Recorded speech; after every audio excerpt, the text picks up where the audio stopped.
Assalamualaikum semuanya, selamat datang di YouTube channelku.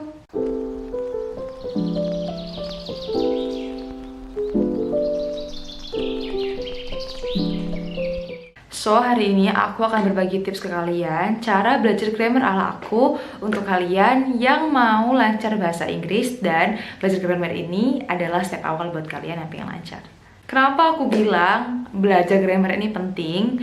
Nah, ini penting banget buat kalian yang pengen membuat kalimat dengan lebih terarah dan terstruktur ketika menulis atau berbicara bahasa Inggris. Banyak orang yang bilang mungkin kalau misalnya kalian ingin belajar speaking, kalian itu tidak perlu terlalu memperhatikan grammar. Tapi menurutku, even speaking pun tetap harus bisa memperhatikan grammar. Karena apa? Ibaratnya kalau kalian berbicara dalam bahasa Indonesia dan susunan kalimatnya itu tidak beraturan, itu kan yang dengar kan akan paham, cuman akan lebih menguras effort untuk paham dengan apa yang kalian ucapkan, dan jadinya kalimatnya jadi kurang bagus untuk diucapkan.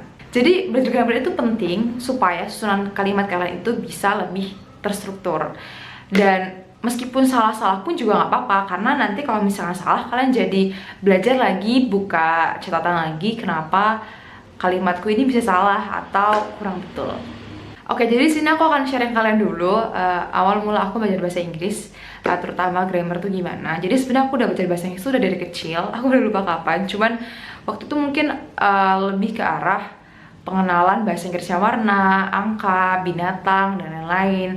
Kemudian di SD itu aku udah mulai mengenal kalimat-kalimat yang jauh lebih panjang. Tapi aku nggak bisa terjemahin secara berurutan, secara satu kalimat. Jadi aku kayak tahu kata per kata dan aku simpulkan sendiri itu kayak gimana maksudnya. Dan aku belajar grammar itu saat di SMP, mau naik kelas 8, maaf. Jadi kelas 8, mau naik kelas 8 itu aku mulai belajar grammar. Nah, belajar grammarku itu waktu itu sebenarnya aku les, karena kan aku nggak terlalu tahu ya gimana caranya belajar mandiri yang efektif. Karena kan juga waktu itu karena aku tinggal di desa, jadi rumahku tuh agak terbatas untuk kursusannya. Dan ya pokoknya di sekitarku itu bahasa Inggris itu adalah sebuah hal yang sangat tidak familiar. Dan kayaknya aku tuh hidup di zaman ketika orang-orang yang berbicara bahasa Inggris itu masih dianggap so Inggris loh gitu. Jadi memang agak susah. Jadi ketika aku udah dapat kursusan, ya aku datang aja ke sana. Tapi setelah aku pikir-pikir, kayaknya kalau aku tahu cara belajar metode belajar bahasa Inggris khususnya grammar yang bagus, aku rasa aku akan lebih suka untuk belajar sendiri di rumah. Tapi buat kalian yang misalnya kurang tertantang atau kurang tertarik kalau belajar sendiri, kalian bisa cari teman. Jadi sini aku bakal share ke kalian tentang metode-metode belajar yang bisa kalian terapkan di rumah kalau kalian belajar grammar. Yang pertama adalah mencatat kosakata dan punya kosakata. Well, kenapa aku bilang penting? Karena meskipun kalian belajar grammar, kalian gak akan mungkin terus-terusan belajar rumusnya kayak gimana. Tapi kalian juga harus belajar buat kalimat setelah kalian tuh belajar rumusnya. Dengan kalian belajar membuat kalimat ini, tentu kalian tuh perlu punya kosakata. Setidaknya ya berapa kosakata, 100 atau berapa. Kalau misalnya nggak hafal, kalian tuh wajib punya catatan. Nah, dengan begini kalau kalian belajar membuat kalimat dalam setiap grammar yang kalian pelajari, maka kalian akan lebih mudah mengingat rumus tersebut dan juga lebih mudah mengingat kosakatanya. Oke, aku tunjukkan ke kalian buku catatan kosakata yang pernah aku buat. Jadi ini adalah catatan kosakata yang aku punya. Jadi ini adalah salinan ketiga. Jadi aku udah punya buku pertama, terus habis itu aku salin lagi ke buku kedua, dan ini adalah buku terakhir. Ini isinya itu adalah full kosakata, teman-teman. So, aku bakal tunjukin ke kalian isinya. Kayak gini. Ini tebel ya, lumayan tebel sih.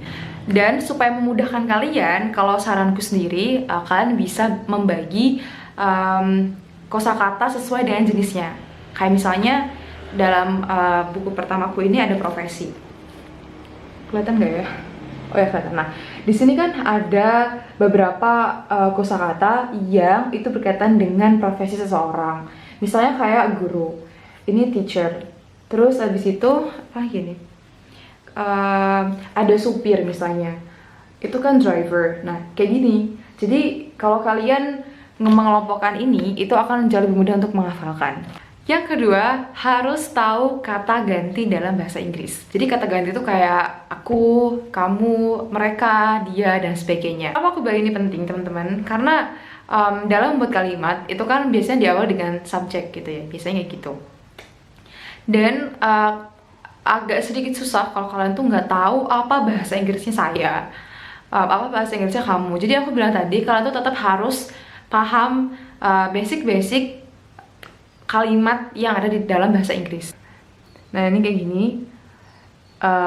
Nah ini kan harus paham basic-basicnya sebelum kalian itu belajar yang namanya grammar. Jadi ini basic-basic yang perlu kalian tahu dulu gitu. Dan selain kata ganti, kalian tuh juga harus paham konsep dari noun phrase. Jadi noun phrase itu semacam pertukaran tempat antara kata benda dan juga kata sifat gitu. Ini maksudnya kayak gimana? Jadi kalau kalian misalnya bilang gadis yang cantik gitu ya, gadis yang cantik, yaudah kita bilang kan gadis cantik. Tapi kalau di bahasa Inggris itu tuh dibalik, bukan girl beautiful. Girl artinya gadis dan beautiful artinya cantik, itu ditukar tempatnya, bukan girl beautiful tapi beautiful girl. Jadi yang termasuk dalam kata benda, ya udah enaknya aku bilang kata benda ya, atau orang gitu, misalnya kayak meja, kursi. Kalau misalkan orang itu ya gadis atau laki-laki dan lain-lain kayak gitu. Nah untuk kata sifat, cantik, ganteng, dingin, jahat, baik, itu termasuk dalam kata sifat. Yang ketiga, kuasai beberapa basic tenses. Jadi memang setahu aku kan ada 16 tenses dalam bahasa Inggris. Cuman waktu itu kayaknya aku tuh cuma diajarin sekitar 6 atau 7 tenses aja gitu, yang sangat-sangat basic. Karena yang aku tahu memang beberapa tenses yang lain tuh kayak gabungan gitu. Jadi ada beberapa basic grammar yang aku pelajari waktu itu. Yang pertama adalah present tense, yang kedua adalah past tense, yang ketiga adalah future tense, yang keempat itu present continuous, yang kelima adalah past continuous, yang keenam itu perfect tense. Nanti kalau aku ada waktu, aku akan coba bikin series untuk belajar 6 tenses tadi.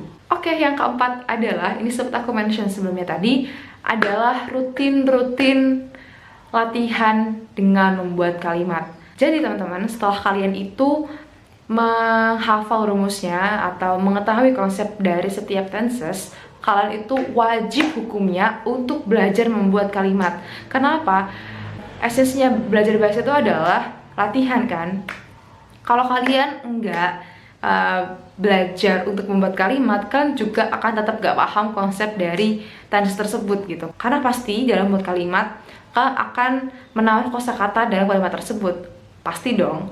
Nah kalau misalnya kalian nggak tahu, kan bisa buka catatan-catatan kosakata yang kalian punya kayak aku ini. Jadi misalnya aku pengen buat kalimat yang ada unsur membaca gitu dalam kata kerjanya, aku nggak inget nih membaca tuh bahasa Inggrisnya apa ya.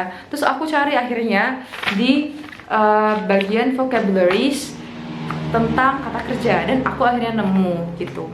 Jadi sering-sering aja bikin setiap belajar tenses yang pertama bikin kalimat, kemudian lanjut ke tenses yang kedua, bikin kalimat tenses yang kedua, sambil bikin kalimat tenses yang pertama. Tips yang kelima adalah biasakan diri kalian untuk familiar dengan konten-konten yang berbahasa Inggris. Jadi bisa mulai dari vlog, baca buku, ataupun mengkonsumsi konten-konten yang ada unsur bahasa Inggrisnya. Kalau aku dulu, aku suka baca buku, jadi aku kadang-kadang beli buku yang bahasa Inggris yang mungkin bisa dibilang gak terlalu berat dulu isinya, jadi gampang untuk diserap. Yang terakhir adalah cari teman seperjuangan.